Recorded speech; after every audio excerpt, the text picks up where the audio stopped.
All right. Welcome, everybody, back to another edition of Chairgatin. I'm your host, Rattlesnake, coming at you live once again from Austin, Texas. I'm joined again by my co-host, Dakota. What's up, Dakota? How was the race? Oh boy, Dakota J4 coming at you live from Atlanta, Georgia. I'm back. I'm a little tired. I got a little roasted. I'm still recovering my brain cells, but man, the ups and downs in Nashville, man, it was awesome. I can't wait to jump into it. Let's get this episode started, dude. Let's do it. What's up? It's Chairgatin coming at you live.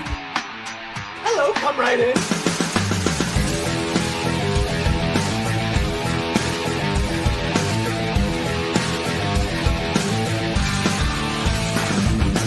Rock, flag, and eagle.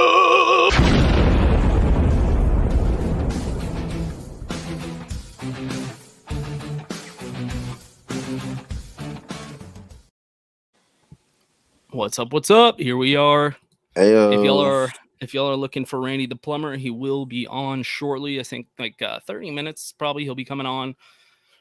But before he gets on, I wanted Dakota to recap the race because he was actually there. I watched it on TV. If y'all follow Chairgatin on Twitter, you know I fucking loved the race. But Dakota was there, and he has a bit of a different opinion on the whole experience. So Dakota, why don't you recap what it was like there at Nashville, quote unquote, super speedway? So I mean, where do I start, dude? Me and the boys got together. I did this as a little gift for them. You know, we're good friends. But go Nashville. I get us tickets. We're going. I know Nashville is a little wild. I was looking really forward to it. I've never been to this super speedway that they've called it, as we've mentioned before, Nashville Speedway. And Intermediate speedway. I was very curious to see the track. I couldn't wait to see it, and it was awesome. We we got a little place to stay. Got the boys together. Oh, let's go, boy. Get your drink ready? All right. Oh, yeah, I'll cheers that. And also, we get a little shades. Ooh.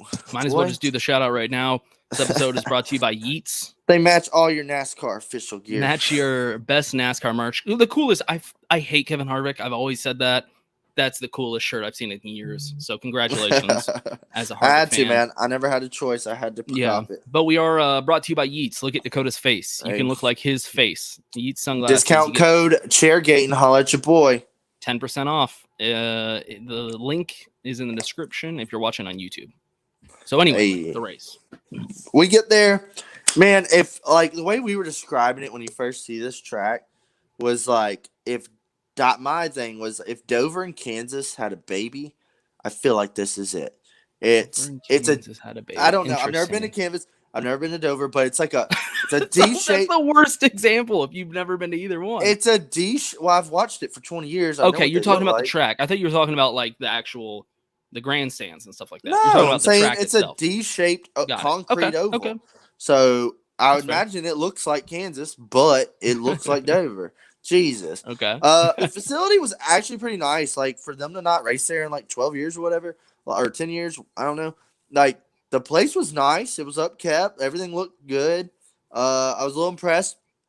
However, dude, it was such a love and hate relationship. I saw a lot of other, content dudes bitching about traffic. And I mean, it sucked. Like no one wants to sit in traffic, but it was so like, we're back, baby. My whole life we used to sit in NASCAR traffic and it sucked, but you were like, let's fucking go. Crank up tunes, crack a beer. Back in the day? Yeah. I mean, that's back in the day, dude. Part of the party. Awesome. If you have a truck, you hop in the bed and just start cracking beers while you're driving. Literally, we're sitting in traffic. I mean, I live, by my own rules. We're sitting in traffic. I said, I'm about to get out and get a fucking beer, dude. Like, it's already 11. I was like, Nathan was like, dead stop traffic? Why not? Nathan said, I'll hop and drive. You get the cooler. I got a cooler loaded in the back. I said, fuck this. I get in the back, made a little drink, opened a beer, and, I pass a little bit to the boys up front. And I'm like, fuck it. I'm just going to sit back here in the back of the truck for a while. And I'm just fucking day drinking in race traffic. And I was like, this is it. This is the move. I would have got some videos and stuff, but my phone was up in the truck. But everybody, everybody's just having a good time, like psyched to get to the race. And it was so fucking, the vibes are cool. However, it sucked. But I saw other people like the race traffic was, terrible. I can't believe how bad it was. Right. And it was like, I saw a lot of that. Yeah. It was like, dude, I hate it, but I loved it. And I sent you a picture, dude, when you pull in the fields of the parking lot, just seas of thousands of cars, and it's Right. like, this is it, dude. Like, all the races we've been going to, this was packed. I know it sold out, but getting to see it, it was like, this is what NASCAR used to always be like. This is what all the races look like all the time, and it was like, yes. So dude, I did this want to is address fucking the sick. sold out thing. The okay, Nathan says I've been in way worse race traffic. Okay, there you go. I think when there's only 40,000, I mean, I imagine there's probably worse race traffic, like Talladega, for instance, when there's like 100-something thousand people waiting to get in there. But I did want to address the 40,000 thing because that was kind of a big topic. I can't remember who was it that was just being real negative about it. You were at the race, so you probably didn't see this. It was somebody on Twitter, one of the many reporters that hates NASCAR but covers it for some reason, talking about, everybody was celebrating the fact that we finally had a sold out attendance again. And he was like, yeah, but it's only 40,000. It should be sold out. And it's I don't like, know. I didn't see that. But okay. it's So like, the thing is, like, it is only 40,000, but it was sold out. So what's there to be negative about? It sold out. Yeah, I mean, that's as much as they can fill. I was there. It was a shit ton of people. I sent you videos. Like, that's a It looked lot like of more fucking than people. 40,000 from the videos you were sending me from the parking lot and stuff. It was crazy. insane. Well, remember at Talladega, we were like, there's a lot of people here. Like, yeah. No, and we were like, this is probably like 80, 70, this was 80%. like, this was sit in your seat. This is all you got. Like, and it is packed. Nice. I mean, we'll get into some of the, other problems we had, but it was so awesome. See, the cars, the pre-race was sick, and everybody's just like, yeah. And it wasn't like it was packed, and you're like, God dang it, there's too many people here.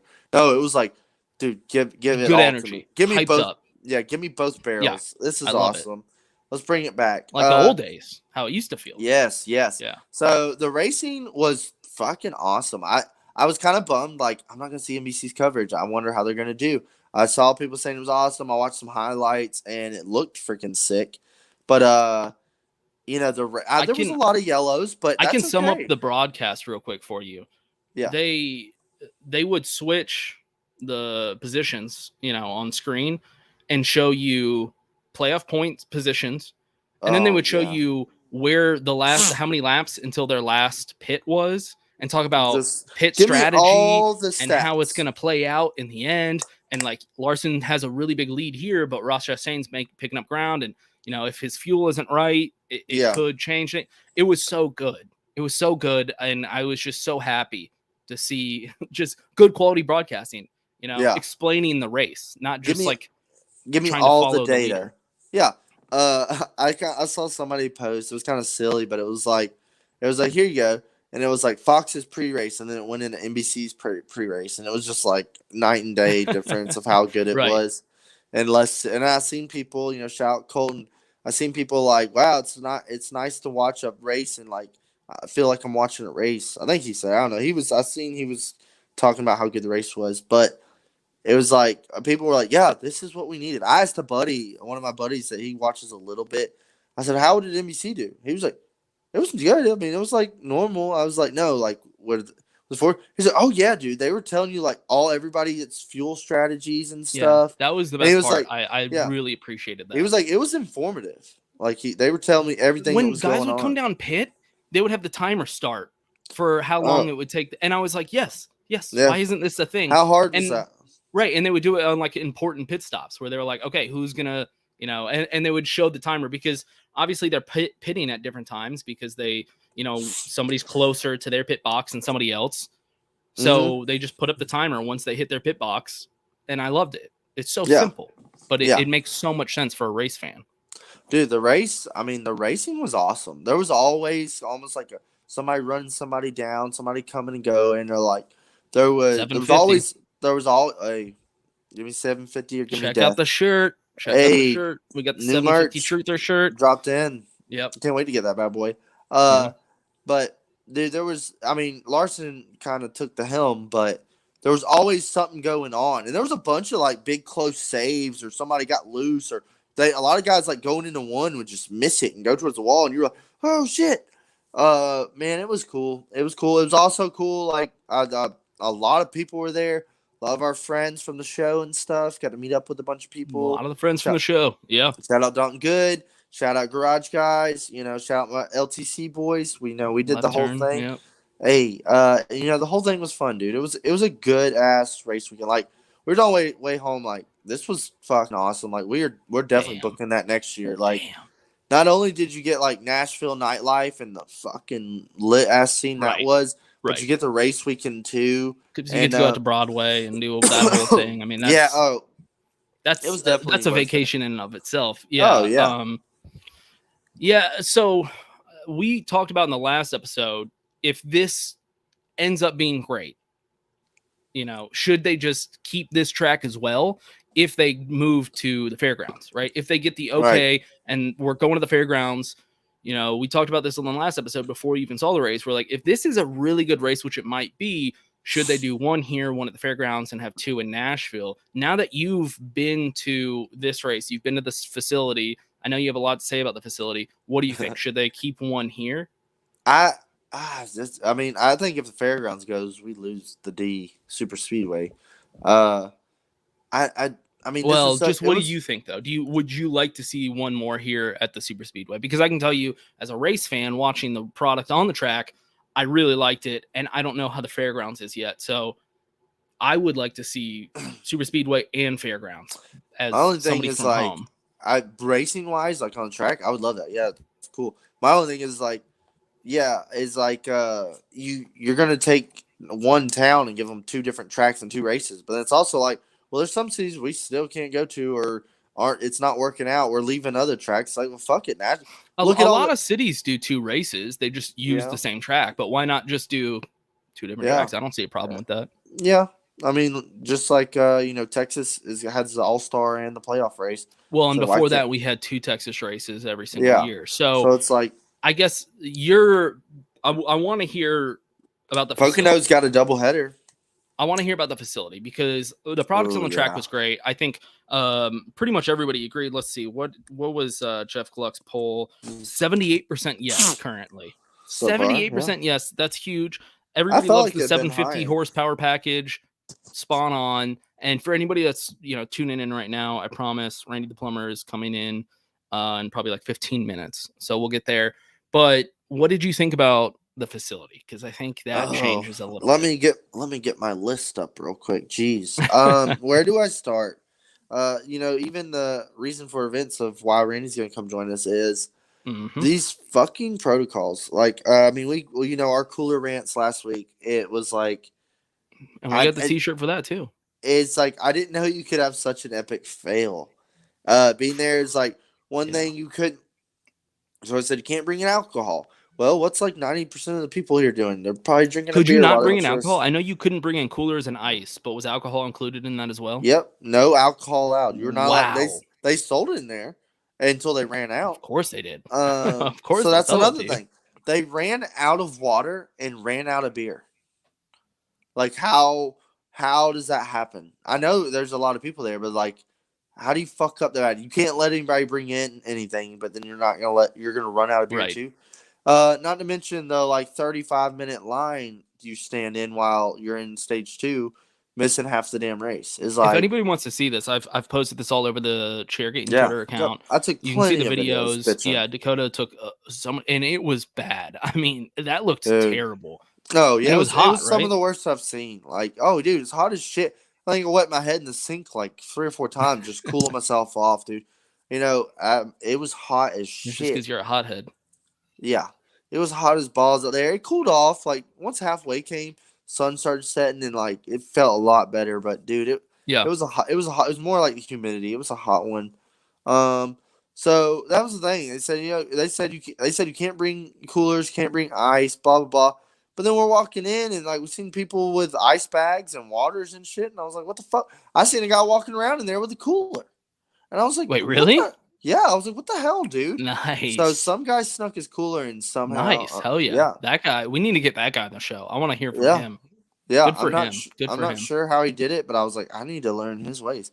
The whole thing is, like we talked about before, is like, you can't sit here and sell it. The thing is, they sold out the event and then said, hey, you can't bring your cooler. It's like, I guarantee they didn't get as many ticket sales, pissing people off like that. It just sucked, man. I don't know. Okay. I think the ticket sales is kind of, a combination of things. Yeah, that's what this whole episode is going to be about, is the coolers, just so you know. I think it's a combination of things for the sold out capacity. One, they're back in Nashville. Nashville is a NASCAR city. NASCAR's been wanting to get there, and I think they're right for it. NASCAR makes a lot of decisions I disagree with, but NASCAR's, decision to want to move into Nashville was smart. It's a perfect city for NASCAR. So I think that's number one for why it's sold out. Number two, everybody's opening back up, right? Try to find a ticket to a concert right now. That shit sells out in minutes because everyone's like, I got some money saved up. I haven't been out doing shit. Like, let's go. Let's spend this money and go out and have fun. I think it's kind of a combination of everything. So honestly, if they said no coolers even before they sold the tickets, I honestly think they would still sell out. Now, will they sell out next year with the same policy? I don't know. Well, that's things like, how long is this going to last? Are we going to keep playing these charades? Is this going to one-time thing? What if the fairgrounds allows coolers and they do one fairgrounds, one super speedway, right? And super speedway doesn't allow coolers. Well, remember, I'm not going to that race. Remember when we went to Atlanta and we had to do the ice bag and the 12-pack and shit? Yeah, right. So that's shitty enough, but they're doing that again. They're doing that again in the race coming up here in a couple weeks. You're not allowed to bring cooler, but you can bring ice in a clear bag and all that stupid shit. It's really nonsense. Like, oh, we don't look good. You know how many times you walk in and just, look, they're just like, oh, you're good. There's no bums in there. So that's the thing. Everyone says it's related to COVID, but as we all know, as all NASCAR fans know that have actually attended races, when you take a cooler in, they just ask you to unzip it, open it up, and they just look in. I went one time and there was somebody with like what are those paint stir things? Those sticks, like a little you know what I'm talking about? Yeah. They had that, and they would just kind of do that and move in. They didn't even touch the inside of my cooler. So it had nothing to do with like COVID policies or anything. Let's be real about that. That was all bullshit. Oh, yeah. But, really going forward, I think at some point, which, we're going to have Randy on in 10 minutes. He'll have a lot to say about this. Going forward, if they start to do this at more tracks, I think and I'll say this right now. I know Randy's going to have kind of a different thing to say about this. I'll straight up say I probably will boycott NASCAR. I think I'll stop attending. If they do no coolers and no ice, I'm going to stop attending. Well, that's the thing, is it's not NASCAR. It's the tracks. Like, this was Nashville. It wasn't NASCAR. Yeah, but those tracks without NASCAR are nothing. If NASCAR really cared, they could put their foot down and be like, hey, if you want an event here, you need to allow it, right? And I agree with you. But a lot of the people in NASCAR own the tracks. So at the same time, it is connected. Yeah. Well, my thing is, like, I think too, is like Randy might feel his sin is like, me included, everybody's bitching about it. It's like, why would you do this to us fans? Why are y'all doing this? And I feel like at least they're hearing some of this shit. Like, this really doesn't make sense. But then also, I don't know what kind of fucking, rules or anything goes on in those areas, like towns and such. But I don't. Here's an opinion. I'm there to watch racing. So don't listen to him. It's typical Nathan nonsense comments. I think drinking is part of the experience. Honest to God, I don't care if I sound like an alcoholic or whatever. I know I'm currently drinking as we record this. I think drinking is part of the experience. I think it makes it fun, because if not, I can just stay at home in my air conditioning and drink while I watch the race here. Here's another one. This nice, simple Budweiser right here. How much does a 6-pack? Bud Heavy? Oh, all day. How much do you think that a 6-pack costs? You tell me. You live in a different I'd place. probably say like, $5, $6, $7 maybe. Let's say it's Busch Light. Busch Light is $4.99 at the gas station for a 6-pack. At the race, you couldn't buy one beer. You had to buy two. If you were getting a normal can. Yeah. Hold on. You had to buy at least two, like if you were going to use a card. And guess what? They don't take cash. But if you bought a tall boy, they let you buy a tall boy for one. But if you bought a normal can, you had to buy two. It made no sense. But I've never heard this before. This is wild. Well, I haven't either. It was here. Yeah. So, but the cans, it was 2 for $10, so it was $5 a can. And I'm like, I literally could have just bought 12 beers. Yeah, that doesn't surprise me at all. That sounds exactly that's what I'm like what they're gonna do. I can't bring fucking beer in here. I could have bought 12 beers, but I bought 2 for your outrageous prices. I bought a cheeseburger, fries, and a water for $18. Yeah. I mean, that's what What in the NASCAR is going to hell? become essentially, and Yeah. unless we put our foot down, and that's why I say honestly, I will boycott because that's the route we're going. And if we don't make enough noise and put our foot down, Yeah. then that's what it's going to become. And if you're like Nathan and you don't care about drinking alcohol, you don't care about having the freedom of bringing in your own water, your own snacks, all that kind of stuff, then that's fine. Yeah. Keep going. I personally do like those things. And somebody in our responses mentioned go to your local dirt track. They allow coolers, they allow all that. Hell yeah. And, I mean, that's a great point. Maybe that's what we got to do You're because gonna pull a Colton and watch all the other races. can you imagine what would happen if Talladega said no coolers, no alcohol, no ice? Yeah, I think they know better. Well, I mean, what do you think would happen? Uh, Riots? I'll still go camp there and just not go to the race and riot outside with picket. Honestly, there's a lot of people that do that. Like they just go camp and like, oh, I'm here to party. I'm not here to go to this race. Yeah. I mean, okay, so Nathan's still in the comments here, just, blowing it up. So my problem also with this is if you're a person like Nathan that's like, it's not that bad, I don't mind it, it's okay. What you're doing is NASCAR or the tracks, right? The track owners. All right. Well, there goes my co-host for whatever reason. I guess he just dropped right before Randy's about to come on too. Randy's coming on in like 5-6 minutes. Here he is. We'll see if he's actually available. But are you there? Can't hear you, bud. Can't hear anything. Nope. There. Oh.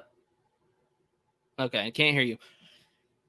So my issue is if you're a person like Nathan that's saying this is okay, you don't mind it, that's fine if you're a person that really doesn't mind it. But the problem is the only reason they're doing this is because the owners of the track want to make more money. I mean, bottom line, let's not BS this and say it's because COVID policies, or if it was really because COVID, I can hear you now. If it was really because COVID or something like that, they just wouldn't have races there. Let's be honest. It's not because of COVID policies. It's just strictly bottom line. This is because of dollars. They want to make more money in concessions. That's a fact. And if you're a person that, you say, I don't care about coolers. I don't need to drink. I can just go watch the race. I don't mind spending $21 on one sausage. That's fine. That's fine for you. But just know that if you're voicing your opinion and saying, this is okay, then you're essentially siding with the track owners just wanting to make more money and not with the fans for the enjoyment of the race. Because that's what's happening is there's two segments. There's the fans that have done it the way we've always done it and just want to enjoy our race. And then there's the track owners seeing how much they can get away with and still make a shit ton of money off you. If you're siding with those track owners and you're just trying to give them as much money as possible, just be aware of what side you're on in this argument. And that's where I'm at.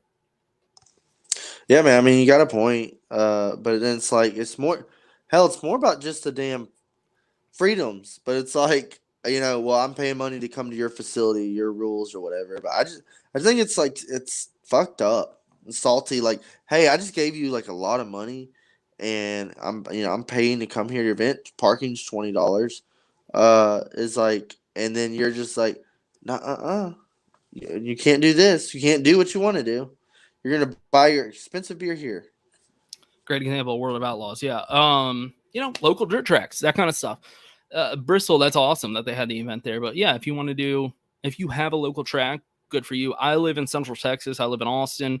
Honestly, there's not a lot of local tracks here. It's not like a big race community. So it just kind of sucks for a person like me that we can't go out. If you live in the Southeast or Midwest where there's a lot of local tracks, I highly recommend going to check out your local dirt track. Even if it's an asphalt, short track, oval, something like that, whatever you got, check it out. Support racing. Yeah, man. Racing all around. And it never said you can't bring in water or Gatorade. So I think the rule was like one concealed water that had to be like closed, right? You couldn't open it. I think that was the policy. Yeah, it said no open container. It said no open containers. And it's like, well, what is an open container? What does that Right. entail? So I think if you crack open the water, it's not allowed. It's kind of like an airport Yeah. where you have to like keep it So, shut. like, I chugged my Monster before I went in because I didn't want them to make me throw it away. Right. So for the Nathans of the world, and by the way, I'm picking on Nathan. He's like our best fan of the whole show ever. So I love Nathan to death. But for the Nathans of the world, you know, do you want NASCAR to be an airport? That's the next one. So we got Yeah, pretty Randy much. here. Randy just popped Uh-oh. into the waiting room. So all of you that have been Let's waiting get for it. Randy, you get to hear from the pro cooler godfather himself. Let's welcome Randy.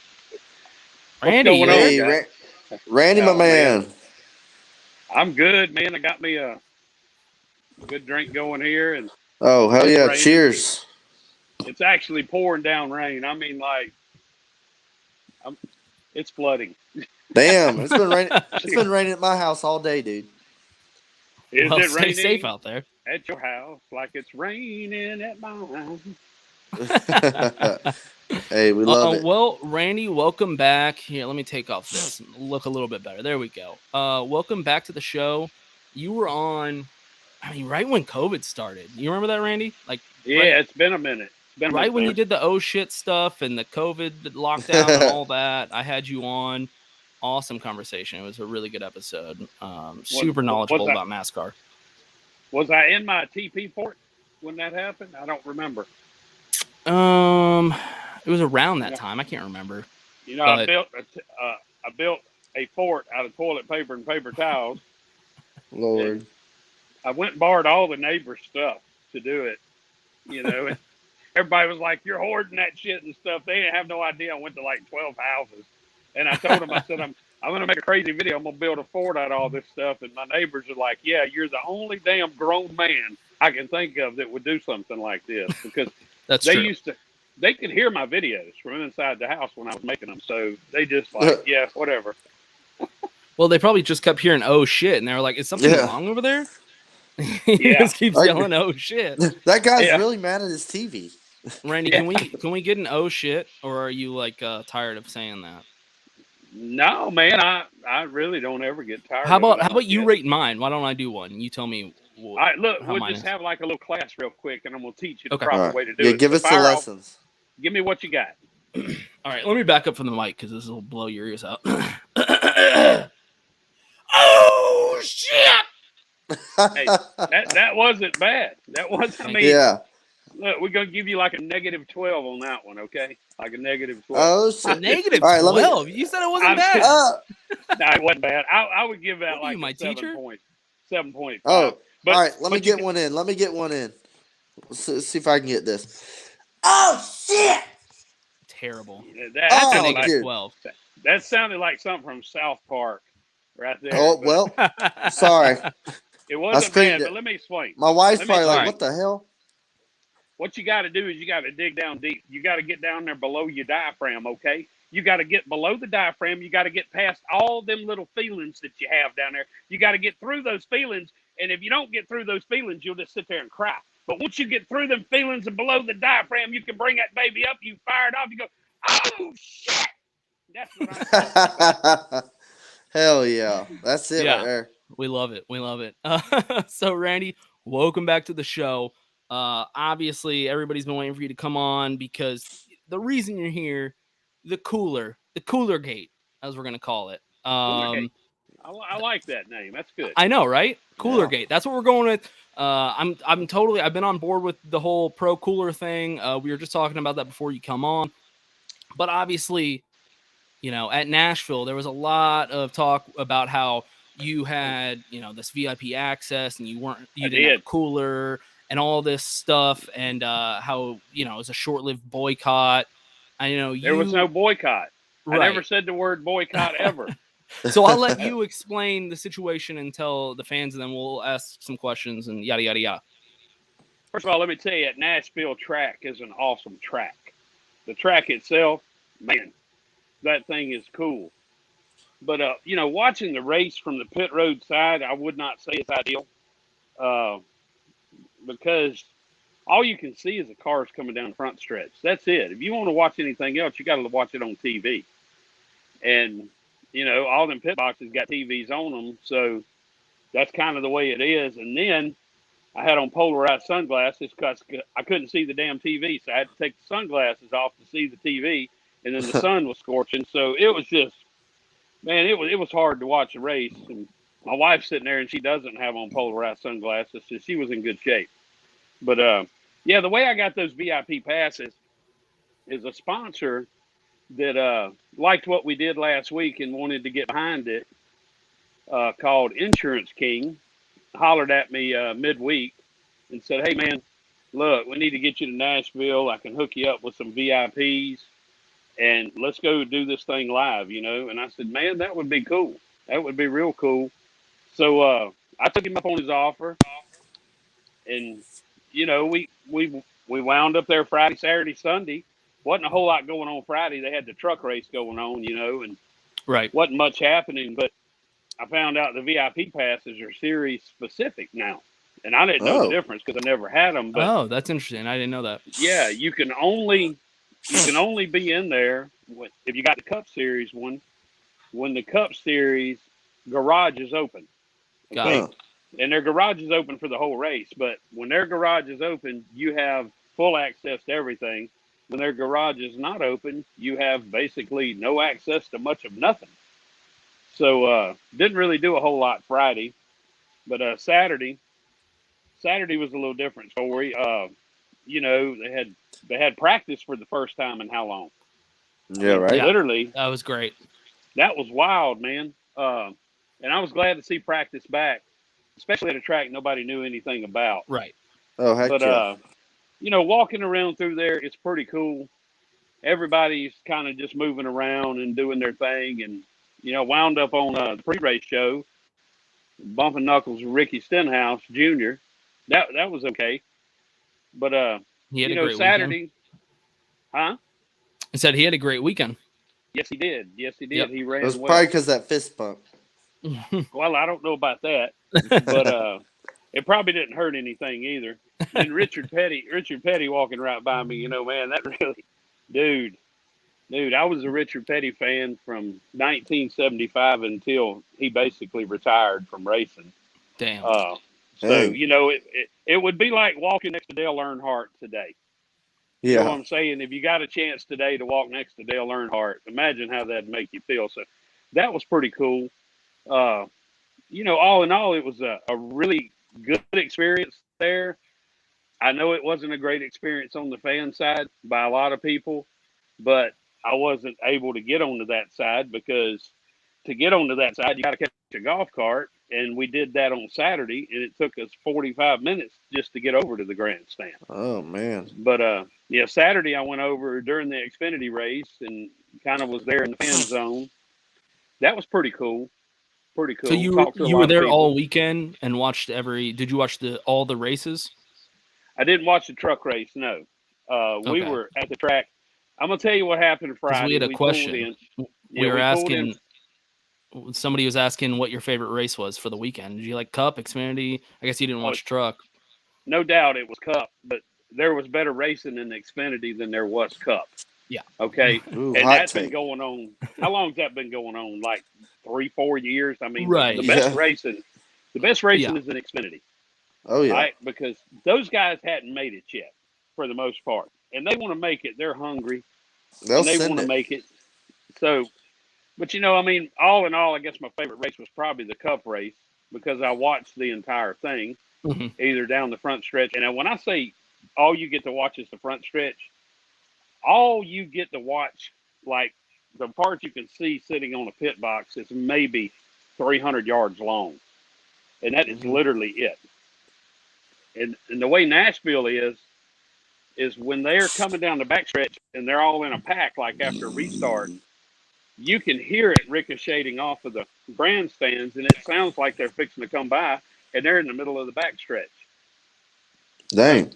That took a little getting used to, because as I'm sitting there watching it on a little 19-inch television, and then I'm hearing them, and it sounds like they're about to come by, but they're on the backstretch. So, but all in all, I think the Cup race was probably my favorite. You know, it was the longest. But I tell you what, my favorite part of the whole weekend was hitting the campgrounds up We gave out I don't know how many thousand decals. I really don't. It was a tremendous amount. I think we tried to give one to everybody camping. I know we weren't able to do that, but we probably got about 70% of the people camping. Little hashtag bring in the beer decals, little 6 inches Yeah. long, Heck and yeah. I just walked around the campgrounds basically. We parked and just took off on foot, did a few, drank a few beers with some people, met a whole lot of people, met some guys from New York. They had a tiki hut set up. Great fans. They were extremely pissed off because they didn't know that the cooler ban was in effect. When they bought their tickets, the cooler ban was not in Right. effect. Right. They changed the rules in the middle of the game. Yeah, that was And I one of my mean, biggest problems. yeah, It was these messed people were up. hot, buddy. They were Yeah. hot under the collar, and I'm not joking. And I didn't need to fire them up; they were firing me up. But I didn't speak to any fans that were happy with the situation. It was 100%. And I didn't. When I was talking to them, man, I wasn't over there going, I'm bitching about this cooler ban. You should be too. And I just really walked up to them and I said, hey, what do you think about the cooler ban? And a lot of them didn't know who I was for the most part. And that was a good thing because I was getting an honest opinion. And Yep. not one person said that they were in favor of it. Why Now, would you be? Yeah. here's another side of this thing. Saturday, I got to talk to a few people. It was Xfinity. I had a limited time, and the only thing they did on Saturday was practice. So you can imagine drivers and crews came in and out like really quickly. The drivers didn't come in until like 3 or 4 minutes, and because their RV lot is right there, they didn't Right. come into 3 or 4 minutes before. Most of them come in right at time to go practice. Jumped in the cars, went to practice. They're hot as hell. Jumped out of the cars and basically started walking straight toward their RV, which is what I'd be doing because I'd be ready to get in the shower. And and watching the drivers get out, and I've never been to this side of this thing. They were out there for Yeah. practice. Practice was what, 50 minutes. Okay. Most of them used 100% of the practice. I would say I didn't really see anybody that wasn't utilizing all the practice. And when them guys got out of those cars, man, they were drenched in sweat. I mean, Yeah. like drenched in sweat after Oh, 50 minutes. Saturday was hot. Saturday was hot as hell. Yeah, Sunday was hot too, but I'm glad that Saturday was not Sunday because I think it was about 3 or 4 degrees hotter on Oh yeah. Saturday. But now the reason we didn't get a whole lot going Friday is we got there, we got our passes out of the credential trailer, and there was 400 or 500 fans that had these passes. There was a tremendous amount. Now they had to get them through race teams, and Right. that's what's going on right now. But at least they're making an effort to get something done where people can get access to the garage. But when we pulled in Friday, we got our credentials and we were going to go down to the track. And they told us that we had no access on Friday because of the truck race. Well, we pulled up we were driving past the 9 hauler and the 5 hauler. They were lined up there together. And the hauler drivers were standing out there. And I know all those guys. So we pulled in and they said, oh my gosh, man, what's going on? And they were happy to see us. So they kind of snuck us into the truck race for a little bit. We rode in the back of their van, and nobody questions the guys on the teams. But That's pretty we cool. didn't stay. We didn't stay a long time, because we were with them, and they were just basically over there because William Byron was running the truck race, and it was William Yeah. Byron's hauler driver. He wanted to go over and see what was going on, so we went over and hung out in their pit for a few minutes, and then William Byron blew up. So Yeah. after that, they were like, let's roll, man, because these guys are at the track every day. They're not Right. sitting there watching a truck race if Right. they don't have a reason to. That's their job. Yeah. And I didn't want to walk about 4 miles. So, so we left with them, and then we wound up at a place in Murfreesboro with all the Hendrick haulers and some guys from Stuart Haas. And I was just sitting there at the table, and I asked them, I said, what do y'all think about this cooler ban? Oh my gosh, dude. They didn't really want to talk about it. They said, we don't really want to talk about this because we're gonna get pretty pissed off here, and we're just over here trying to enjoy ourselves. So I was like, yeah, man, we'll talk about this tomorrow. But I got their opinion real quick Right. about what they thought. And but Sunday was the day I got to do the work.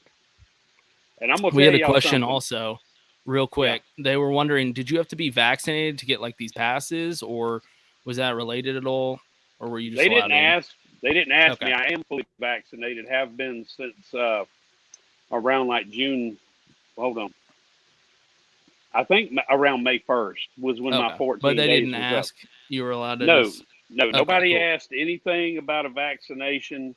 But God You That's forbid know, you cool. bring a cooler in. yeah, Yeah. they did do a background check on me. You know, I had to give up my license and all that, my number and everything. So they did a background Dang. check on me. And I got to talk to the boy. Whoa. I'm telling you, man, it's That's coming an oh down shit out right here. there. Yeah. Yeah, that one was a couple of miles away. But on Saturday, I'm just walking through the garage, and the head of NASCAR security comes and pulls me to the side, and he said, "Randy, we need to talk." And I said, "Well, okay." And I was about to make a little promo video for Insurance King. So they kind of got irritated, but I told him, I said, you know, this is the head of security for NASCAR, and he wants to talk about something. So I feel like I probably better talk to him. Yeah, And usually not we good. wound up in probably a 20-minute conversation. And no, he was very clear. He said, look, he said, I'm not, we're not going to try to censor you or anything like that. That's not what we do. He said, I just wanted to let you know that you've got a lot of people really nervous right now because you're speaking out and no one's ever done this before. And I said, so what you're telling me is I got NASCAR's attention. He said, man, you got our attention really quickly. And he said, you have everyone's attention right now. And so we talked about 20 minutes or so, you know, just about random stuff. Some of it about the videos I made, some of it about, you know, kids, and some of it about just the overall state of NASCAR and how we both love NASCAR, you know, as much as humanly possible. And he really does. Right. He's a great guy. Nice. Great guy. And then everywhere I turned, you know, NASCAR security was like, "Hey, Randy, you behaving yourself?" Hey, I'm like, "Yeah, man, I'm behaving myself, guys." But also Saturday, we kind of snuck out onto the pit road for Xfinity. We weren't really supposed to be out there, but you know, when have I ever followed the rules? You know what I'm Right. saying? Of course. Right. And the guy told me, he stopped me at the gate and he said, "Hey, you have to have this green grid pass on your thing." And all I had was a blue one for Cup. And I told him, I said, "Well, when I got my badge, they were out of them over there, and they told me to just tell you they had run out." And he said, "Man, they have like 10,000 of them." And I said, "Dude, I'm telling you, they ran out of them, whatever." I said, "You saw me in here just earlier." I said, "Remember I come up to you and fist bumped?" He said, "Oh, yeah, man. Oh, yeah, you the crazy plumber guy. Get on in here, dude." You got away with So, it? Ooh, nice. yeah. So we're Hey, walking down nice. pit road during Xfinity, and this guy comes up to me, and he's like head of concessions at Nashville. And he said, he walks up to me. He's kind of nervous, man. I'll be honest with you. I'm a big boy. All right, I'm a big guy, 6'1", and he walks up to me and he says, "Hey, I just wanted to let you know some of the changes we made because of the video you made." And I said, "Well, what did you do?" He said, "We added 12 drink concessions, 12 drink vendors." That's what he said. "We added 12 drink vendors, and then we changed the pass where you could go in and out of the track as much as you wanted." He said, "No one's ever done that before, and we just thought of it where people could go back to their vehicles if they needed to get more beverages." I And said, God "So I forbid made you a bring a video." cooler. Yeah, and that's what I told him. I said, "So I made a video, and y'all added 12 drink vendors, and y'all Yeah. added a pass to go in and out." He said, "Yeah." I said, "Well, next year I'm going to make 2 videos a day." Just like Andy Dufresne said he was going to write 2 letters a week to the, remember that in Shawshank Redemption? They sent him a Mm-hmm. check, Yeah. and he said, "From now on, I'm going to write 2 letters a week." Yeah. And that's what I Greatest told movie him. of all time. I said, "So next year I'm going to make 2 videos a day, and I bet the cooler band is lifted, huh?" He said, "Look, we're going to revisit it." He said, "Let me get your phone number because we're going to call you probably and let you give us some insight on this deal." He said, "No one has ever in the history of sports gotten loud about something, said they're going to put their foot down and all this stuff like you have." And I looked at him and I said, "I'm going to tell you something, Hoss. NASCAR's been changing for a lot of years." And I said, "The fans are sick and tired of it. And then you're going to turn around and ban coolers." And then I told him, "You banned ice. What's somebody going to do with ice, man? What are they going to do, Yeah. throw it at each other?" You know, Right. and he said, it's not me, man. He said, if it was up to me, I would allow coolers and everything else in here. Huh. So we had a pretty good talk, but they did make some changes. And I'm going to tell you, it was a disaster already on Sunday. But if they Right. would not have made those changes, it would have been an overwhelming disaster. Oh yeah, it'd been way It would worse. have been, it would have been bad. And I was listening to NASCAR XM this morning. We stayed in Birmingham last night, and we were on the road listening to it. And man, them people were calling, and the media, the guys there were just trying to sugarcoat it. And then they had the audacity to have this guy say, "Well, I went to." You remember Nashville said they've been sold out for a long time, right? Yep. Yep. Remember they say they sold every camping spot. Yep. There was no less Yeah. than 300 or 400 camping spots completely empty. So that No. was not correct. And then they have this guy on the radio this morning on NASCAR radio, and he says, "Yeah, I decided to get me a ticket just recently. It was like a day or two before. I don't remember exactly what he said, and somebody may correct me on this if I'm wrong, but he made it out like he had just bought a ticket, and he went in and posed as a fan. And he said, this was the words out of his mouth. He said it was like an undercover boss moment. He said, so I went in and posed as a fan, and all day long I was a fan, and nobody knew who I was. And he said I had the most unbelievable experience in the world. So this guy was the only person at Nashville Motor Speedway that could say they had an unbelievably good experience. The only person out of 38,000. Yeah, out Right. of 38,000. The lines were long. People actually passed out in the lines. And my That's what I Oh heard. phone, Lord. this is what's crazy. When you're in that track, man, your phone don't work. I No. Right. There was a experienced, shit ton of people. I couldn't even airdrop though. This is what was really screwed up is I made a video for Insurance King of a pit stop, and I wasn't supposed to be videoing, but I did it because I don't follow the damn rules most of the time. Uh, y'all figured out yet I don't like being told what I can and cannot do. But My outlaw. so I'm standing up on the pit box and I'm videoing and I'm calling it through my earbuds, and I couldn't even airdrop the video. I mean, Damn. that's how jammed up everything was. And we had to wait till after the race, after we got out of the speedway, an hour later, and then I could like get a little cell service to do something. Well, I Yeah.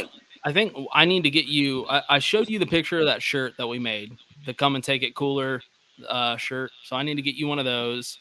The shirt I'm being accused of selling, yeah, that shirt. You got accused of selling our shirt? I'm being accused of selling those T-shirts. Yes. Of my shirt? Yes. Yes. Oh, That's yes. hilarious. Yeah, I've been that's funny. accused of everything by NASCAR media because That shirt's let me ask you a hilarious, question. by the way. If anybody doesn't like that shirt, get out of here. Yeah. That shirt's hilarious. Let me ask y'all a question. Have Yeah. you ever heard of paparazzi inside a racetrack? Paparazzi? Yeah. Have Like you ever media? seen pictures? Have you ever No. seen pictures of these Oh yeah. drivers? So this is what I wanted to ask you, Randy. I know what you're talking about, the paparazzi out there. They took photos of you while you were just walking around. Me and my wife. Living your life. And that's where oh, okay, I didn't know that your wife was involved in this. But that's where the whole thing kind of started, where everybody said, like Chris Knight said, shortest boycott I've ever seen. There Stuff is like no that. boycott. I Okay. never said Right. the word boycott. So this is what I wanted to get into. They're putting The words in your boycott. mouth. The boycott thing. Did you? Because I was reading that you deleted videos where you said boycott, and then Dave Moody said on his show on Thursday, quote, calling all fans to boycott NASCAR until they end the cooler ban. Did not say that on his show. I've actually Okay. got that recorded. And what I told him was if NASCAR keeps treating the fans like this, they will quit showing up and buying the tickets. And that is a very reasonable statement. It's very reasonable. I just said before you came on, I would 100% probably do that. Yeah. And I never said the word boycott, but you know who the paparazzi was? No. It was NASCAR media. So for the first time I'm going to tell y'all how much splash we've made. And this is why we got to keep pushing this thing. We made so much splash for the first time in history. You got paparazzi inside a racetrack, and they're taking pictures of the fans. I'm a fan. That's a good point. That is a good point. They were taking pictures of a fan. Now, I want you to think about this right here. The paparazzi has never existed inside a racetrack because NASCAR media is the only people allowed in, and they are very tight-lipped about this. And when I talked to the head of security earlier, he called me about 3 o'clock this afternoon, and we were talking about this. And he's like, you got to be joking with me, right? And I said, no. And I've sent him the screenshots of it. And, oh, my gosh, there's going to be some stuff going on in Daytona tomorrow because they just realized that they have paparazzi inside their racetrack, and it's their own damn media, and they're taking pictures of fans. Oh. Yeah. Interesting. Yeah. Yeah. Yeah, but there was never a boycott. Never a boycott. Okay. When I called Dave Moody up and I said, this is what I said. Dave, I want to talk about something that y'all aren't talking about. I want to talk about something that the media is not talking about. And he said, what? I said, the fact that they banned coolers at Texas. Well, how was the race at Texas? I said, I don't want to talk about how the race was. And he just defended him. So what happened yesterday is NASCAR media got on Twitter and started discrediting everything I was doing because they are so pissed off, and every one of them are so damn threatened right now because they know that I can do their job 10 times damn better than they can. And that's not a joke. Imagine me in Dave Moody's time slot. Imagine that, the fans calling in, and let's carry on, and let's actually talk about stuff that the fans want to talk about. Because if you listen to NASCAR radio, all they do 100% of the time is defend NASCAR and the damn racetrack owners. They never one time say, you know what, how is this going to affect the fans? You don't ever hear them saying that because they don't care about the fans. They Right. care absolutely less about the fans. And the fans are who supplies all the money for this sport. Right. And I mean, that's Right. why this podcast is here. You know, we're a fan podcast. We're not involved with NASCAR, so we don't mind calling out their bullshit. Right before you came on, we were saying the same thing.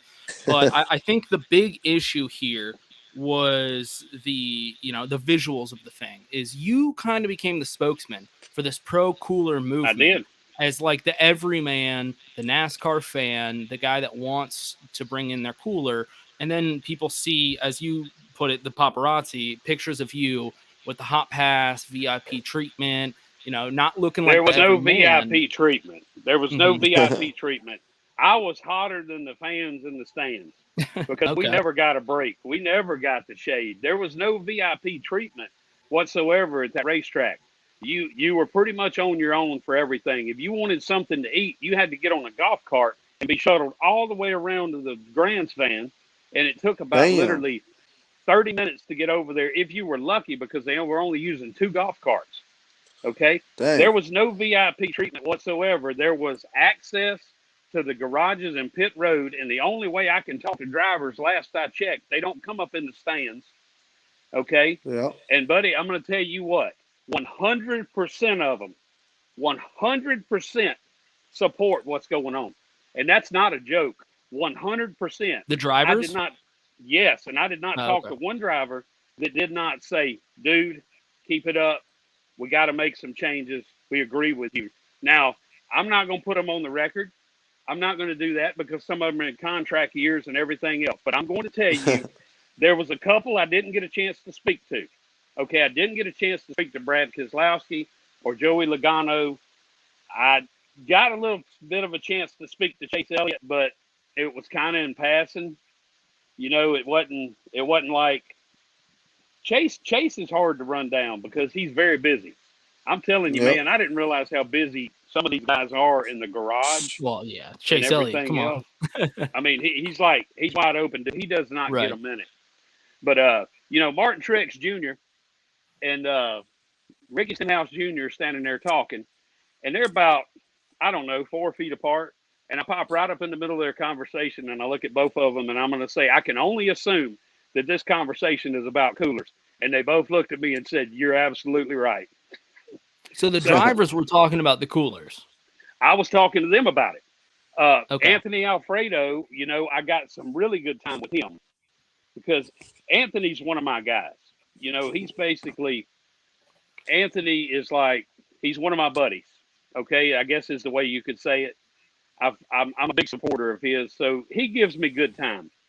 Matter of fact, he was taking a picture beside his car on the, it's really not a passenger side, but we would call it a passenger side of our vehicle. Right. He's crouched down in front of his car, and I guess it's his PR girl taking the picture. And I walk around there, and I said, Anthony, how in the world are you going to take a proper picture with this race car without the plumber in it? He said, you're exactly right, man. You're exactly right. So we take that picture. And he says, look, he says, my dad wants to meet you. And I said, okay, let's go over there. So we get to talking and stuff, and I get to talking to him. And I looked at him and I said, Anthony, I said, you have fans in those stands right there. And he said, you think? And I said, yeah, you got fans up there. And I said, but I'm going to tell you something. Every one of them's about to be thirsty. This was before the race. And I said, every one of them's going to have to miss half of the race today to get anything to drink. And he's like, oh, that is not cool, man.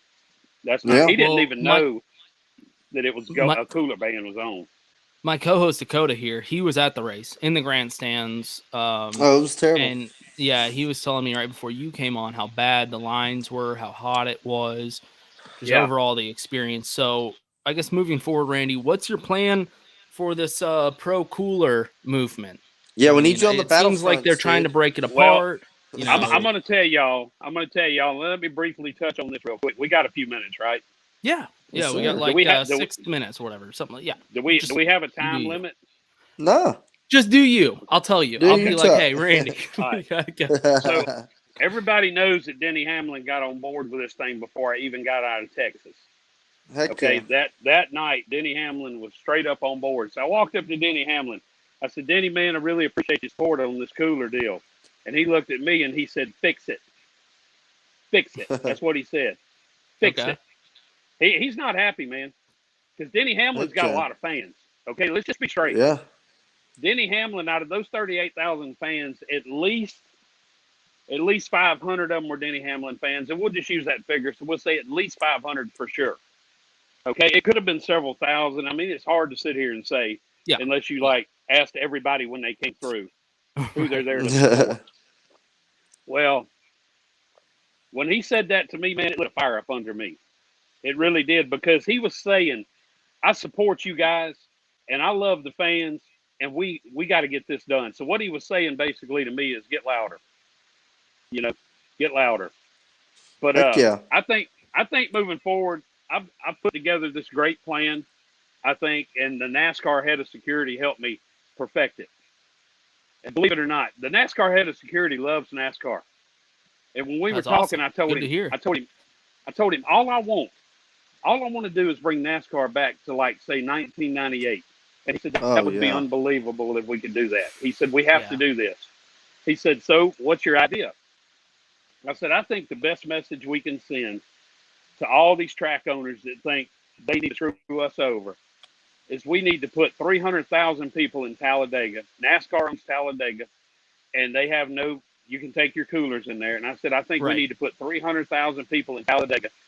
And I said, then once we get to 300, we're not going to say, maybe we're going to do this, maybe we not. Once we get to 300,000 people in Talladega, that's when we let SMI and Dover know, if you want this at your track, you better treat us right, because y'all been saying for years that the fans ain't coming, but yet we have the largest crowd in Talladega history. So the bullshit is over. You either treat us right or this is not going to happen at your tracks. Right. And he said, my God, man. He said, what a statement. He said, what a statement. He said, do you think that we could get 300,000 people at Talladega? I said, oh, yeah. I said, we ain't going to have no trouble. We got plenty of time to promote it. And then I told him, this is what's really cool. I said, look, need to meet with NASCAR or whoever promotes that Talladega track. And I said, we will get the 300,000 people there. I said, but there is one exception. And I said, there's only one thing I'm asking for. And he said, what's that? I said, all 300,000 of those fans are going to sing the national anthem. For the first time in sports history ever, the national anthem is going to be sung by the fans. And I said, he said, I'm getting chills up my back just thinking about this. NASCAR would do it. And then I told him, I said, also, the fans do the command to start the engines. That's what it is. That'd be cool. He said, how do you propose we do this? I said, I don't know. Maybe put a counter up on the Jumbotron, put the lyrics up on the Jumbotron. Yep. You like know, karaoke, where it fills up. Yeah, and it makes a little thing. Drivers, I said, it can be, start your engine. Yeah. Yeah, I said, it can be done. And he said, man, this would be like sports history. And I said, yes, it would be sports history. And I said, if the fans find out that's what we're doing, we will have 300,000 people there, because they're going to want to be part of the history of what's going on, because it's never been done before. So I really think that's our best course of action is to show them what happens when you actually treat us right. Because Talladega has always treated us right. Daytona's always treated us Yep. right. Yep. Watkins Glen too. We can add that Sorry, one he in keeps there. having bad service. He'll come back in a second. I know that you don't want to say boycott, but as I was saying before you came on, I'll say if they don't start, if all these tracks start doing the same thing, I'll boycott going to a race. Well, that's just me. I know you don't want to say that, but I'll say that. I don't care. think boycott's the right word. I just think we need to stop spending our money with them. Exactly.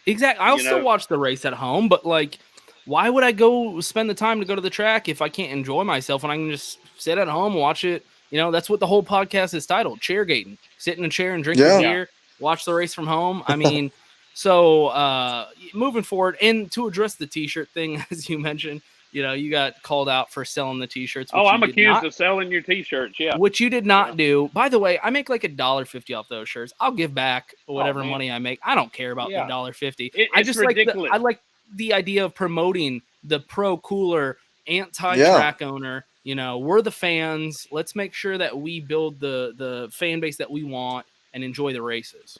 That's why I took that picture in front of the track with my cooler. It's like, come fucking take it. Come and take it. Yep. What's crazy, you know, is I gave people an opportunity to participate in this thing by going to my website and ordering decals that were like 6 of them for $3. You know what I'm saying? It was enough to maybe cover the vinyl to make some. Exactly. Well, yeah. I collected a few dollars, enough to maybe make 20 of them, and I gave away I don't know how many thousands of them at Nashville. I made them out of my own pocket. You know, people are just getting to the point to where they don't want to say nothing, but then when somebody does step up, they want to make sure they're as negative as they could possibly be, just like accusing me of selling the t-shirt. Dave Moody and them accused me of selling your t-shirts. Literally. Because I should send them a shirt. I should send them a shirt. I went and commented on it. Well, they're having a nice little meeting tomorrow in Daytona, so I don't know how that's going to go. But there ain't no doubt they're having one. But because I commented on the t-shirt, I don't remember what I said. You just said like that looks awesome or something, or that's funny. You know, because I tagged you because I thought you would like it. You've been a friend of the podcast, and I was like, you know, I think Randy will like this. He's become the spokesman for the Pro Cooler thing. I'm on board. Let's do it. Hell yeah. I love it. But then NASCAR media is telling everybody that I'm selling the t-shirt. Yeah. Sorry about that, man. I didn't know you were going to get roped into some negative thing about it. It's not a big deal. It's just these guys being ignorant. And the NASCAR media guys will only protect NASCAR and the track owners. They do not. And the proof is in the pudding. When they're pretending to be paparazzi and I want you to think about this, taking picture of a NASCAR fan and his wife, and then going online and bashing them. I want you to think about the severity of what's going on inside of NASCAR media right now. And I tell you what, I'm not going to stop until Dave Moody and all them guys have to make a formal apology on their radio station, on Twitter, and say, we absolutely made up all this shit about a fan to discredit him, and we are sorry that we did something like that. Do you really think they'll do that, though? I mean, there's no way. I'm not going to stop until they do. And people need to be calling into his show and asking him, when are you going to apologize to this guy for lying and discrediting him? And if he said it on his show, I want people to say, you know what? All that's recorded. We want to hear it. We want to hear him say the word boycott. We want to hear that because they're not going to do that. They're not going to do that because they know they pretended to be paparazzi inside a racetrack, which is forbidden. If you go inside a racetrack and you're paparazzi, you are banned from the track for life.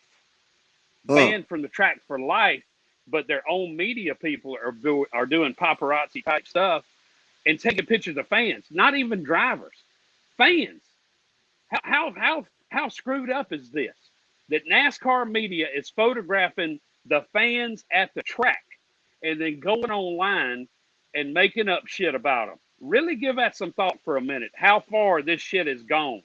Because they are pissed off because they know that I can step in that radio booth and slaughter what they're doing. And every one of them are petrified. But what they don't understand is there's no way in hell I would work for that salary.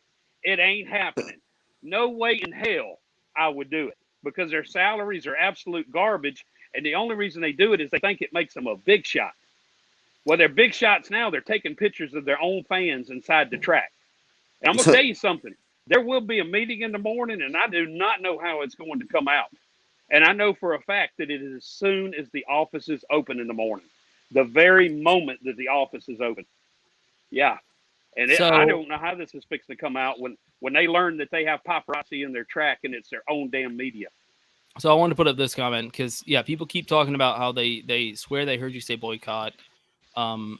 Personally, I haven't heard it, but I'd be interested for somebody to like send a video of him saying it because if he has, I would I'd like to hear it. My I would love thought, for though, somebody too. My thought about this whole thing is a lot of people are getting hung up for whatever reason on the word boycott. But is that really the issue here, or should we just focus on the fact that NASCAR tracks should allow coolers? Can we all just come together and agree as fans? Let's allow coolers. What's the problem? Right? You know, what's it going to hurt? Just all be fans together. Why are you siding with the owners of these NASCAR tracks that are billionaires? I mean, we're all NASCAR you taking fans. Pictures of fans? Why is NASCAR media photographing the fans? Well, that's what I want. I want an answer different. to that because I am just a fan. Everybody knows this. I'm not a driver. I'm not on any crew, right? I don't work at the track. So the only other solution for me being there is to be a fan. I'm not getting paid to be there by any shape, form, or fashion, right? So that 100% classifies me as a fan. And NASCAR media is photographing fans, and that's a serious fucking problem. Right. That is beyond a problem because where is this going to stop? Is the next thing you know, some smoking hot chick walking through the garage that's a fan, they're going to start taking pictures of her? I mean, you got to think about this for a minute. Where's it going to stop? We're taking pictures of fans now. I do want to address, it's not all, as the comment said, obviously it's not all NASCAR tracks. I think I've said that multiple times. We got to tell it. There's plenty of NASCAR tracks that do allow coolers. I'm not trying to like attack all NASCAR tracks here. SMI, yes. That's the issue is. Well, Nashville is owned by Dover Motorsports. Right. It is. So it's just Dover and SMI. I'm concerned that this is going to become a trend for more tracks to start doing because they look at, they get the dollar signs in their eyes, like the cartoons, and they see the concession signs. Because the big issue here was, why would Nashville Super Speedway change when they're selling out of beer and concessions? People are saying that like, oh, it's so terrible they sold out of concessions. But if you're Nashville Super Speedway, you're like looking at it like, we sold out of concessions. We made a shit ton of money. Well, they ran out of water too. And you have a lot of people in there that didn't have anything to drink, and that sun wasn't playing around, buddy. It was hot there. That ain't no joke. It was freaking hot, and there's no excuse for it. The only excuse is greed. That's it. Right. There's no other there's no other way to spin this thing. I agree. There's no way to sugarcoat it because everybody wants to sugarcoat it. And then, we get some momentum going, and the NASCAR media itself sees that we have momentum, and then after I meet with the head of security for 20 minutes, and we squash this thing, and I tell him my new plan, and he's like, man, this is brilliant. After all that's done, then NASCAR media goes rogue versus NASCAR and takes pictures of fans and starts blasting them out on social media, making up shit that was never said. And Dave Moody said earlier, he come on my show and said he was boycotting. Where's the damn audio from that? Because I recorded it myself, and I went back and listened to it, and it's not good audio at all. But I could hear what I was saying. I couldn't hear what he was saying because I couldn't turn the radio up. All right. So there was the only people that has the audio of it that has both sides is XM NASCAR. And I would challenge them to release that. And I want to hear where I said boycott. And when no one says that I said boycott, Dave Moody and every one of these guys owes me a formal damn apology. And they need to let everybody know through the radio station, through Twitter, that they freaking lied. I'm not going to accept anything else until they say we lied. It's a goddamn we were witch trying hunt. to destroy a fan.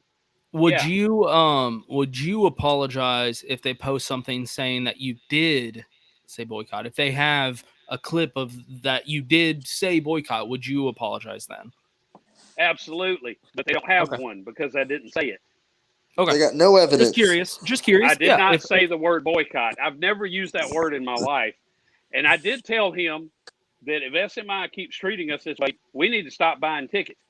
And that's just a fact. Okay. Right. That's just a fact. Look, here's the deal. I actually agree with you, and I'll like I said before, I'll go a step further. I will boycott tracks that don't allow to bring in coolers. That's just me. I'm not speaking for you or Dakota or anyone else. Personally, I don't want to go to tracks that don't allow coolers. That's just because I'm a fan. It's not like a boycott.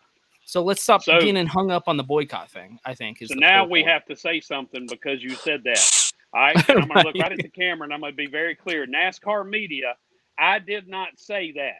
He said Randy, that, and don't misconstrue it. And if you do, it's going to get really bad for you.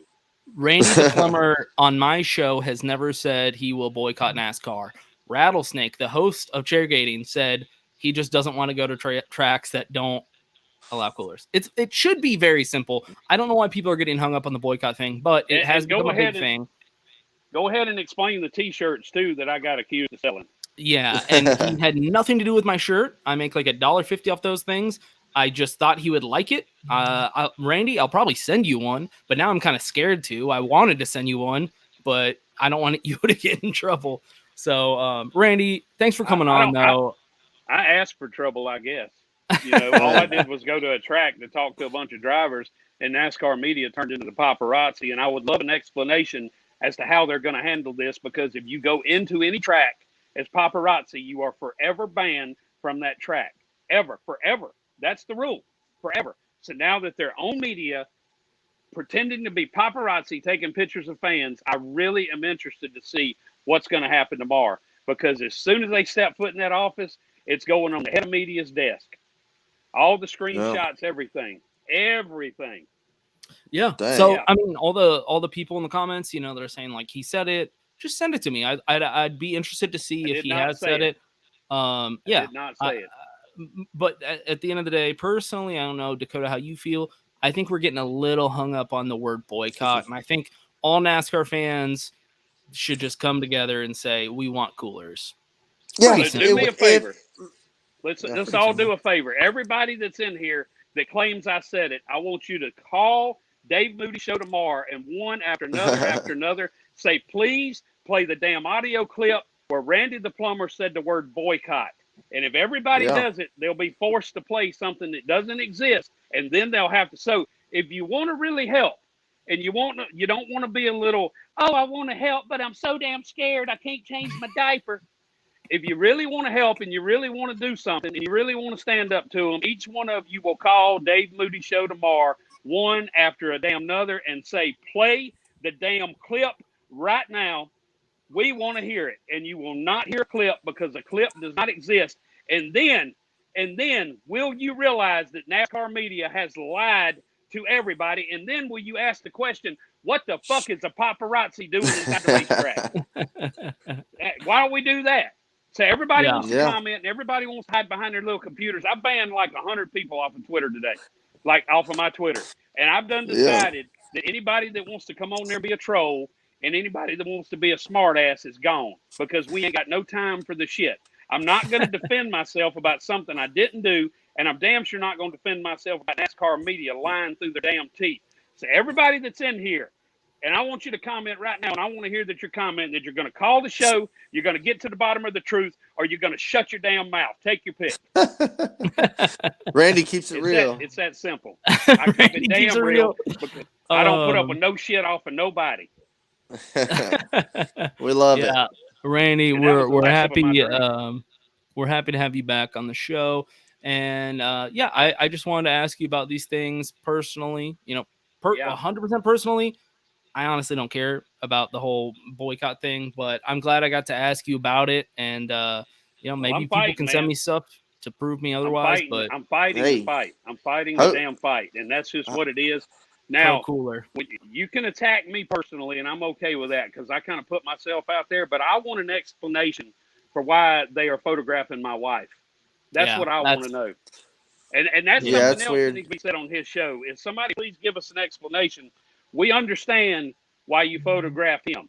We do, because he's done pissed everybody off, and you know that he ain't screwing around. But why in the hell did you photograph this man's wife that has never said a word? Have y'all ever even seen my wife? Ever? Well, now, because of the photo, I didn't know that was your wife. Yeah. And we've Yeah. talked So before, so I didn't. Yeah. yeah, so that's another good question that needs to be answered. I'm sure it's going to get answered in Daytona in the morning. Oh my gosh, I would hate to know that I worked for NASCAR media and I was posing as paparazzi inside one of their racetracks. Oh my gosh, taking pictures Yeah. of the fans. Oh Well, my shoot. gosh. Well, shoot, Randy. Are we gonna be able to get out with you at any other races before the end of the year, or what you got going on? Well, Insurance King is supposed to be working on some stuff. He sponsors Josh Balicki's car for so many races a year. He doesn't. It's not a $1 sponsorship, but it's a good sponsorship, and he's working on some stuff. He backs us, supports us. But let me tell you something else. Let me tell y'all something else that's fixing to blow your mind. And I have the screenshots right here, and they are in. They are going to be laid on the head of NASCAR's media's desk in the morning. Uh, they attacked a sponsor today. Dave Moody seeked out Insurance King on Twitter and attacked him unprovoked today. What And I he have the say? screenshots. Oh, it was all kind of nice shit, man. I'm not going to get into it because I may release it. I'm going to ask him if I can release it after everything's over with down there. But I'm going to tell you something. Dave Moody went out of his way today, found a NASCAR Cup Series sponsor, and freaking bitched them out on Twitter publicly. Okay? Publicly now. And I want you to think about that. A NASCAR Cup Series sponsor that is not real happy right now and considering where they stand with this thing. I'm telling you, man, they have crossed the fucking line like you would not believe. Just take that into consideration. They were pretending to be the paparazzi. They were taking pictures of fans, and then Dave Moody took it upon himself, unprovoked, to go after this sponsor. And the sponsor called me, and he said, "Who is Dave Moody?" He didn't even know who he was. And I said, "What are you talking about?" And he told me, and I said, "Send me the screenshots." And I said, "Oh my God, man, that's one of the NASCAR media guys that works for NASCAR." He said, "You mean to tell me that a NASCAR media guy is coming at a sponsor with this crap?" And I said, "That's exactly what's going on." He said, "I will be calling tomorrow myself and talking to some people because NASCAR has a sponsor relations department. Okay, and they're gonna have a hell of a time explaining all this away. Why they're being paparazzi, why they're photographing fans, why they're screwing fans over on social media, and why they're coming after sponsors all by themselves. They weren't asked to do that. They just went rogue because every one of them knows that I could walk into that studio tomorrow and they would fire every damn one of them because they're boring, man. So they're scared about it. I don't want their job. What they don't understand is they're the only morons in the world that would work for that kind of money. They're the only people that would do that. It's nothing. I mean, it's a joke. It's a joke. They do it because they think they're a big shot. But anyway, I know we're over the time limit. We do it for fun here. But I'm going to tell you Randy, something, man. Yeah, thanks for People coming need on, to call that show tomorrow. Call that show and say, "We want you to play the clip." He ain't going to produce the clip. And then somebody needs to call and say, "When are you going to tell everybody that y'all were lying about this guy that's standing up for the fans? And the reason that you did it is because he's standing up for the fans and you're trying to shut him up and discredit him." That's what people need to be doing. But I don't know if people have the balls, man. That's the problem. Nobody has any balls anymore. Everybody just wants to take whatever they give you and say, "Oh, okay, I don't know any better. I'm too stupid to speak up for myself." Yeah, bullshit. I speak up for the people, and then they do that shit, and then the people start questioning my integrity. Oh, hell no. I'm going to ban every damn one of them off of Twitter that does that every day because they're not real and they don't deserve to be stood up for. They don't deserve it.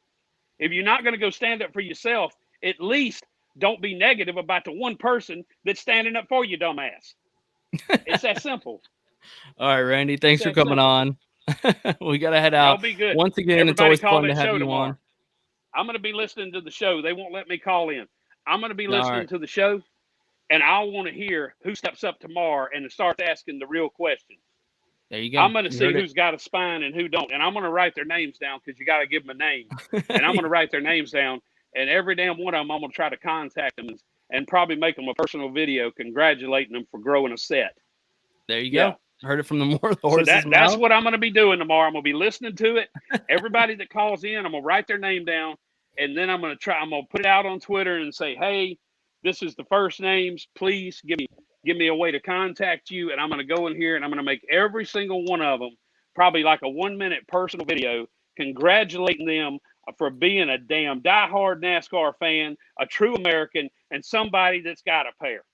So everybody call into the show, ask to hear the Yeah. recording of him saying Yes, specifically boycott, the word. boycott. That's all we got to hear is the word boycott. Yep. And it's got to be in my voice. It can't be in like a robot voice.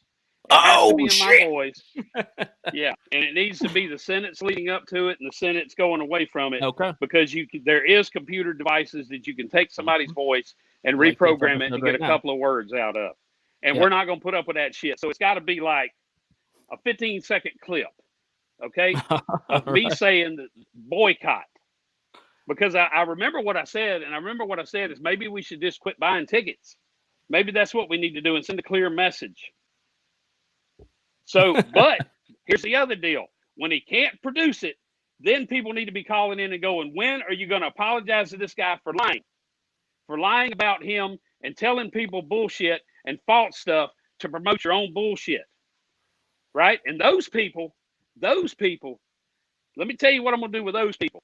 The next racetrack I'm at that they're at, I am going to come to wherever they're camping and I'm going to raise hell with them all night long. All night long. We're going to raise hell together. And All right, Randy, hopefully thanks it's a track where we can have a cooler.